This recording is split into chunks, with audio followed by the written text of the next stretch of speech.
तो कैसे हो आप सब। आई होप आप सब बहुत अच्छे होंगे। तो आज हम स्टार्ट करेंगे क्लास 12th विस्तास का chapter 3 journey to the end of the earth by Tishani Doshi. I know आप लोगों को ये चैप्टर बहुत बोरिंग लगता होगा कि ये क्या है, इसमें कैसी जोग्राफिकल लैंग्वेज है, हमें कुछ समझ नहीं आ रहा।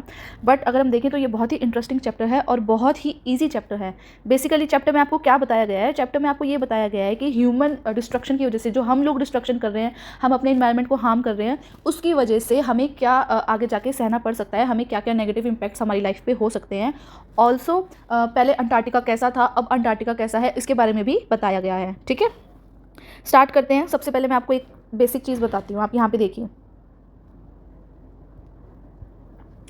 हमें सबसे पहले ये समझना होगा कि पहले क्या था। मैं आपको एक हिस्ट्री बता रही हूँ। पहले ना ये हमारे सारे कॉन्टिनेंट्स है, ठीक है, 7 कॉन्टिनेंट्स है, इसमें अंटार्कटिका सबसे नीचे है। ठीक है, पहले क्या था, यहाँ पे ना अंटार्कटिका बहुत बड़ा था। इसमें क्या हुआ कि यहाँ पे एक बार क्या हुआ, 650 मिलियन ईयर्स पहले, 650 मिलियन ईयर्स, ठीक है, 650 मिलियन ईयर्स पहले क्या हुआ कि यहाँ से ना एक पार्ट अलग हो गया और वो अलग जाके क्या बन गया, इंडिया बन गया। ये हमारा इंडिया, और अंटार्कटिका यहाँ रह गया। पहले अंटार्कटिका क्या था, बहुत वार्म था, बहुत गर्माहट थी। हम उस टाइम की बात कर रहे हैं, 650 मिलियन ईयर्स अगो, जिस टाइम पे ह्यूमन बींग नहीं थे। उस टाइम पे सिर्फ एनिमल्स होते थे और आपके प्लांट्स होते थे। ठीक है, तो उस टाइम पे यहाँ का इन्वायरमेंट क्या था, काफ़ी वार्म था। ठीक है, काफ़ी वार्म इन्वायरमेंट था। बट अराउंड 500 मिलियन बाद, यानी 650 मिलियन से के बाद 500 और मिलियन ईयर्स लगा दो, उसके बाद क्या हुआ, ये जो हमारा अंटार्कटिका है, इससे हमारा इंडिया अलग हो गया, एशिया अलग हो गया। ठीक है, और यहाँ पे क्या हुआ, अब ये जो पहले वार्म था, अब ये क्या हो गया, ये कोल्डेस्ट हमारा हो गया। ठीक है, सबसे ज़्यादा ठंड यहाँ पे होने लग गई। आपको ये समझना होगा, आपको पता होगा, इसे हम क्या बोलते हैं, लैटिट्यूड। एक यहाँ पे सेंटर से लाइन जाती है, ये मैंने रफली ड्रॉ करी है, इसे लैटिट्यूड बोलते हैं। ठीक है, और इक्वेटर भी बोलते हैं। ठीक है, इक्वेटर। और इससे ऊपर हम क्या बोलेंगे, नॉर्थ, और इससे नीचे क्या बोलेंगे, साउथ। ठीक है, लैटिट्यूड टू नॉर्थ अगर हम बात करेंगे तो ये हमारे यहाँ के इनकी कॉन्टिनेंट्स की और कंट्रीज़ की बात करेंगे। और अगर हम बात करेंगे लैटिट्यूड टूवर्ड्स साउथ, तो इसमें हम अंटार्कटिका की बात करते हैं। ठीक है, बेसिक समझ आ गया आपको। अब आप समझिए आगे क्या हो रहा है।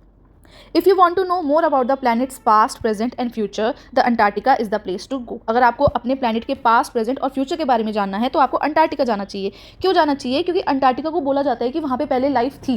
ह्यूमन बींग्स नहीं थे, बट वहाँ पे कौन थे, वहाँ पे ट्रीज थे, और वो बहुत वार्म जगह थी। लेकिन एक टाइम ऐसा आया कि वहाँ से इंडिया अलग हो गया, और उसके बाद वो कोल्डेस्ट प्लेस हो गया पूरे वर्ल्ड का, और वहाँ पे कोई नहीं रहता। अंटार्कटिका में बेटा कोई नहीं रहता, वहाँ पे सिर्फ लोग जाते हैं रिसर्च के लिए, और वो रिसर्च के लिए वहाँ कुछ दिन जाते हैं, स्टे करते हैं, अपनी रिसर्च करके वापस आ जाते हैं।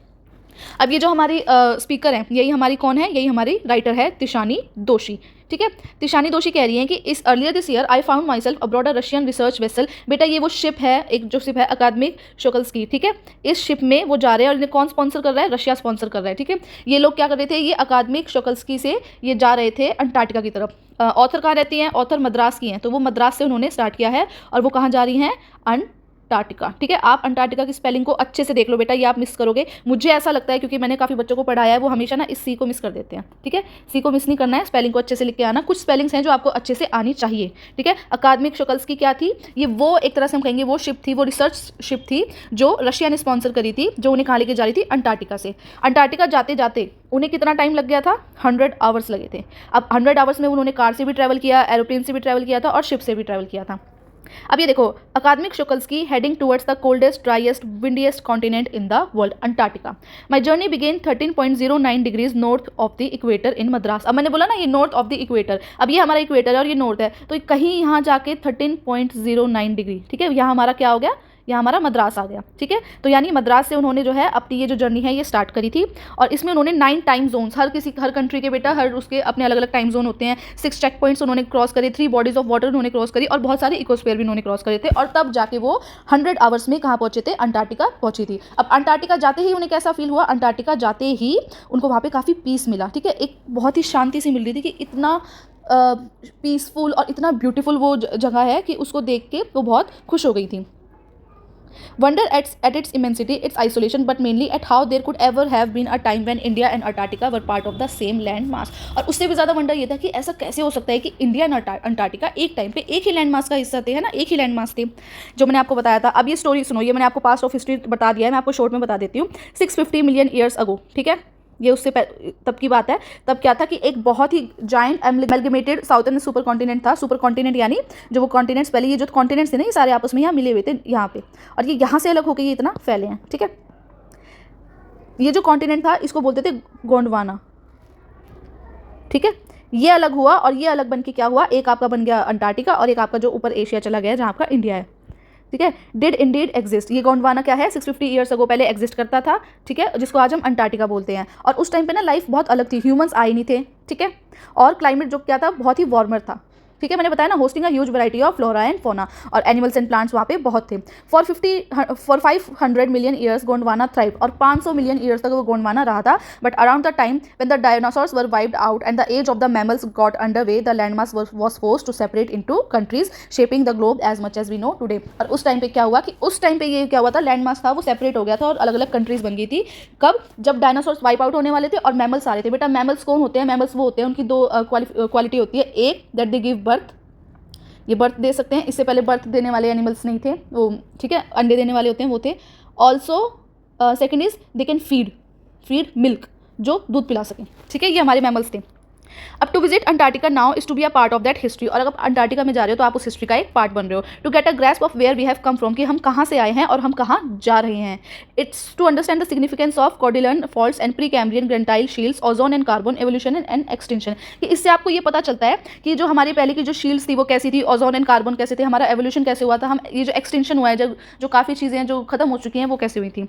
जब आप इन सब के बारे में सोचते हैं ना कि ये सब इतने मिलियन ईयर्स में इतना सब कुछ हो चुका है, तो आपका ना माइंड थोड़ा बॉगल हो जाता है, थोड़ा सा कंफ्यूज हो जाता है कि इतना सब कैसे हो गया। इमेजिन करो India pushing northwards jamming against Asia to buckle its crust and form the Himalayas. Imagine करो कि ये जो हमारा गोंडवाना था यहाँ से इंडिया निकला और यहाँ पे एशिया से टकरा के क्या हुआ, यहाँ पे हमारे हिमालयाज बने, है ना। तो कितनी सोचने वाली बात है कि इतनी जॉइंट हमारी इतनी बड़ी हमारी हिस्ट्री थी।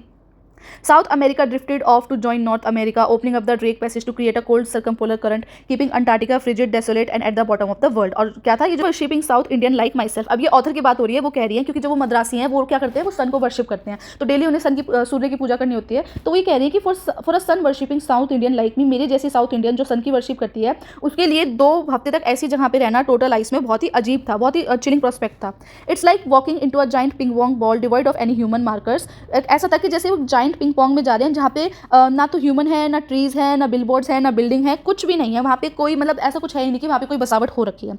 You lose all earthly sense of perspective and time here, और वहाँ पे टाइम का भी पता नहीं लगता। क्यों नहीं पता लगता, क्योंकि बेटा वहाँ रात नहीं होती, वहाँ दिन ही रहते हैं, वहाँ रोशनी रहती है हर time. The visual scale ranges from the microscopic to the mighty, midges and mites to blue whales and icebergs as big as country, ठीक है। अब ये क्या कह रहे हैं कि वहाँ पे आप जो विजुअल्स आप कैसे देख सकते हो, माइक्रोस्कोपिक छोटे से लेके टू द माइटी, बड़े से बड़ी चीज़ें आप देख सकते हो। मिजेस एंड माइट्स यानी जो मच्छर होते हैं, छोटी छोटी मकड़ियाँ होती हैं, कीड़े मकोड़े होते हैं, उनसे लेके to blue whales and iceberg, आप वहाँ पे ब्लू वेल्स देख सकते हो, आइसबर्ग्स देख सकते हो। आइसबर्ग्स क्या होते हैं, जो बर्फ के पहाड़ होते हैं, और वो कितने बड़े होते हैं, ये कहा गया है कि जो सबसे बड़ा बर्फ का पहाड़ रिकॉर्ड किया गया है वो कितना बड़ा है, वो बेल्जियम जितना बड़ा है।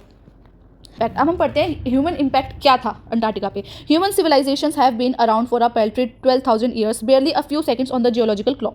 अगर हम अपने एक जियोलॉजिकल क्लॉक है, यानी कि अर्थ जब आप स्टार्ट हुई है और अब तक बात करें तो हमारे लिए तो 12,000 ईयर्स बहुत है, बट अगर हम इस क्लॉक की बात करें तो ये कुछ सेकंड के बराबर है, यानी हमने इतना टाइम अर्थ पे स्पेंड करा नहीं है। But it is very shocking to see कि हमने कितने अच्छे से मैनेज किया है to create a quite ruckus, एक मतलब खराबी करने में, चीज़ें ख़राब करने में हमने कितनी जल्दी दिखाई है।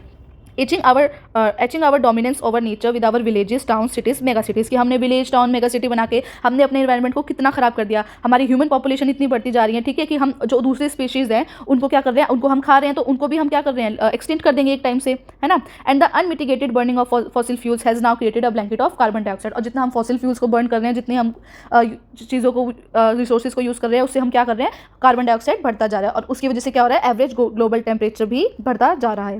Climate change is one of the most hotly contested environmental debates of our time, and as you know climate change कितना बड़ा टॉपिक है। पॉल्यूशन आता है, आपका स्कूल बंद हो जाता है, ठंड ज़्यादा होती है, धुंध ज़्यादा होती है, फिर आपका स्कूल बंद हो जाता है ना। तो काफ़ी ऐसे चेंजेस हैं। Will the West Antarctica ice sheet melt entirely. अब सवाल ये बनता है कि क्या वेस्ट अंटार्कटिका की जो आइस शीट है क्या वो मेल्ट हो जाएगी। Will the Gulf Stream ocean current be disturbed, जो गल्फ स्ट्रीम का ओशन है क्या वो भी डिस्टर्ब हो जाएगा। Will it be the end of the world as we know it, क्या हमारा जो वर्ल्ड है वो, जो धरती जो है वो खत्म हो जाएगी।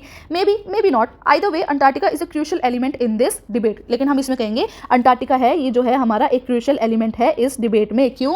Not just because it's the only place in the world which has never sustained a human population, इसलिए नहीं कि क्योंकि वहाँ पे कभी कोई ह्यूमन पॉपुलेशन नहीं आई थी, बट इसलिए क्योंकि it holds in its ice course 500,000 years old carbon records traps in its layer of ice. की जो इसकी जो ये आइस है ना, इस आइस के नीचे ना बहुत से प्लांट्स एंड मैमल्स हो सकते हैं अब भी जो इनके नीचे प्रिजर्व है। If you want to study and examine the earth past and present and future, Antarctica is the place to go.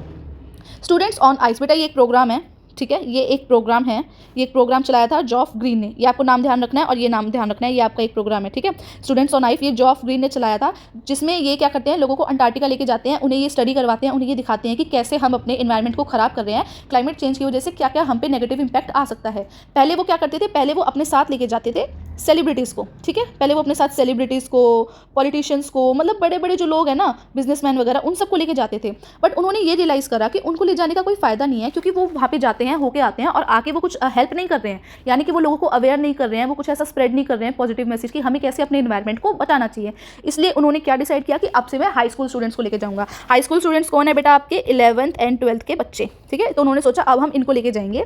Students on ice program है। I was working with on Shokalskiy aims to do exactly this by taking high school students to ends of the world, providing them with inspiring educational opportunities which will help them foster a new understanding and respect for our planet। इससे क्या होगा, एक new understanding और respect आएगी अपनी planet के लिए। और ये कब से चल रहा है, ये 6 साल से चल रहा है बेटा, ये ध्यान रखना है आपको, ठीक है। ये मैंने आपको बता दिया है कि अपनी फ्यूचर जनरेशन के लिए उन्होंने ये किया था, क्यों, so that they at this age they are ready to absorb, learn and most importantly act, कि वो कुछ कर सकते हैं। The reason the program has been so successful is because it's impossible to go anywhere near the South Pole and not to be affected by it, क्योंकि ये बहुत impossible है कि आप साउथ पोल पर जाओ और वहाँ से इफेक्ट ना हो, ठीक है, अफेक्ट ना हो।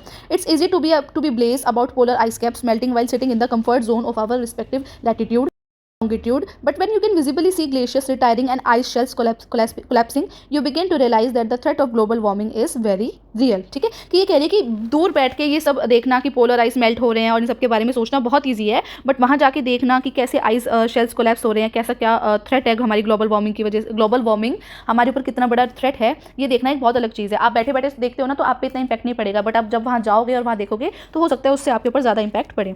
Antarctica because of her simple ecosystem and lack of biodiversity is the perfect place to study how little changes in the environment can have big repercussions.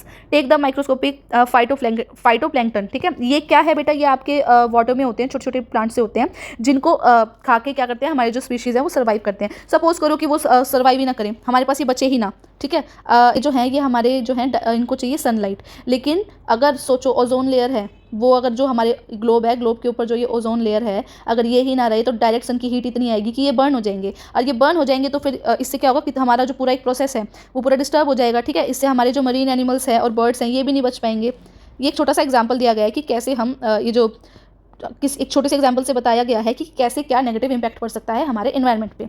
Walk on the ocean, अब ये क्या होता है, अब ये next part में क्या करते हैं मैं आपको शॉर्ट में बता देती हूँ। My Antarctic experience was full of such epiphanies, but the best occurred just short of Antarctic Circle at 65.55 degrees south, ठीक है, यानी कि जो आपका ये मैंने आपको बताया था ये इक्वेटर है और ये साउथ में जा रहे हैं, तो 65.55 डिग्री पे ये यहाँ पहुँचे थे।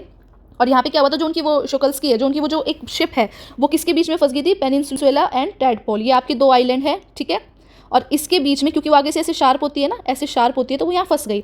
तो अब क्या हुआ, कैप्टन ने डिसाइड किया कि हम लोग वापस मुड़ के नॉर्थ में जाएंगे, ठीक है, बट उससे जाने से पहले उन्होंने कहा कि आप लोग ना नीचे उतर जाओ ओशियन पे, to walk on the ocean. Walk on the ocean means बेटा जहाँ वो रह रहे हैं वहाँ पे क्योंकि ओशन है और ओशन के ऊपर बर्फ़ है, वो बर्फ़ की परत इतनी मोटी होती है ना कि आप उसके ऊपर चल सकते हो 180 मीटर्स की, और उसके नीचे क्या है, पानी है, इसलिए यहाँ बोला गया है वॉक ऑन दी ओशन। कितने थे वो, 52 लोग थे और वो जाने लगे। जब वो जा रहे थे ना तो उन्होंने वहाँ पे क्या देखा कि वहाँ पे ना वो बैठे हुए थे क्रेबिटर सील्स वहाँ पे बैठे हुए थे और वो क्या कर रहे थे, धूप सेक रहे थे, ठीक है, अपने ऊपर अच्छे से धूप सेक रहे थे। और ऑथर को लगा कि ये बिल्कुल वैसे ही हैं जैसे हमारे वहाँ पे बैनियान ट्री के नीचे स्ट्रे डॉग्स लेटे रहते हैं और उसकी छाँव में बैठते हैं।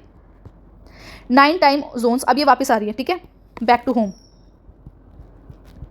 अब ये अपने घर क्या कर रही हैं, वापस आ रही है, ठीक है। अब फिर से वो 9 टाइम जोन से 6 चेक पॉइंट से 3 बॉडीज ऑफ वाटर से होते होते इकोस्फीयर से होते हुए वापस आती हैं। And she was still wondering about the beauty of balance in play of on our planet, की जो ये ब्यूटी है बैलेंस का ये कितना अच्छा है। How would it be if Antarctica were to become the warm place that it once used to be, क्या होगा कि अंटार्कटिका जो है वो फिर से वो वार्म प्लेस बन जाए जो एक टाइम पे होती थी। Will we be around to see it, क्या हम बचेंगे या हम नहीं बचेंगे। Would we have gone the same way the dinosaurs mammoths and woolly rhinos, और जैसे वूली राइनोस मैमोथ्स और डायनासोर जैसे चले गए खत्म हो गए, एक्सटिंक्ट हो गए, क्या हम भी खत्म हो जाएंगे? हु इज़ टू से, कौन कह सकता है? But after spending 2 weeks with a bunch of teenagers who still have the idealism to save the world, all I can say is that a lot can happen in a million years, but what a difference a day makes. और वो ये कहना चाहती हैं कि जितना मैंने experience किया है अपने यूथ के साथ जाके, तो मुझे यही एक्सपीरियंस हुआ है कि हाँ, हम चेंज ला सकते हैं, बट उसके लिए हमें काफ़ी मिलियन ईयर्स लगेंगे, बट चेंज आ सकता है। क्लियर बेटा, समझ आ गया? बहुत बेसिक सी स्टोरी है, मैंने आपको बता दिया इन्वायरमेंट के ऊपर है कि कैसे अंटार्कटिका के बारे में बताया गया है कि मतलब बेसिकली हमें यही बताया गया है कि जो हमारी ह्यूमन एक्टिविटीज़ हैं उससे कितना इफेक्ट पड़ता है हमारी इन्वायरमेंट पे। और पॉइंट का मेन मकसद क्या है, इसमें मेन मोटिव क्या है? To guide youth to become a better human and to save their environment, to take steps, to act, to understand the importance of environment. अगर हम इसकी मेन थीम की बात करें, ये है the critical impact of human activity on the environment.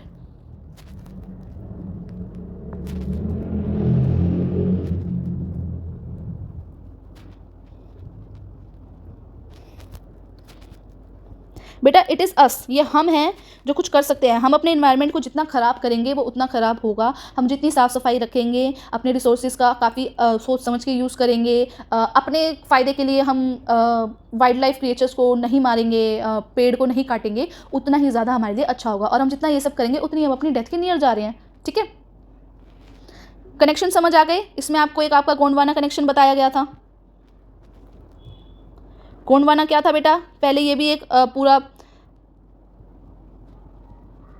किससे बना हुआ था? अंटार्कटिका एंड इंडिया भी था इसमें। ठीक है, और 650 मिलियन ईयर्स पहले जब ह्यूमंस भी नहीं थे तब क्या हुआ था? तब ये बना हुआ था, और ह्यूमंस बीइंग जब आने शुरू हुए उस टाइम पे क्या हुआ? ये अलग हो गया था। ठीक है, ये हमारा मेन है। और जो हमारे चेंजेस आ रहे हैं, है ना, जिसकी वजह से क्या हो रहा है? ग्लोबल वार्मिंग बढ़ रही है, कार्बन डाइऑक्साइड बढ़ रहा है, इससे क्या क्या इफेक्ट पड़ेगा, ये सब बताया गया है। ठीक है, और इसका मेन एक क्या है? Educating the next generation to work for a better and healthy environment. I hope बेटा आपको ये चैप्टर समझ आ गया होगा। ये चैप्टर बिल्कुल भी मुश्किल नहीं है, आप बस ध्यान से सुनना, एक क्विक रीडिंग करना, आपको ये चैप्टर अच्छे से समझ आएगा। इसकी थीम्स मैं अपलोड कर दूंगी। ठीक है, शॉर्ट्स में अपलोड करूंगी मैं इसकी थीम्स एंड इसके मेन क्वेश्चंस। मिलते हैं नेक्स्ट वीडियो में। अगर आपको वीडियो पसंद आई है तो अपने दोस्तों के साथ भी शेयर कीजिएगा जो अभी 12th क्लास में है, और चैनल को सब्सक्राइब कीजिएगा। मिलते हैं नेक्स्ट वीडियो में, बाय बाय।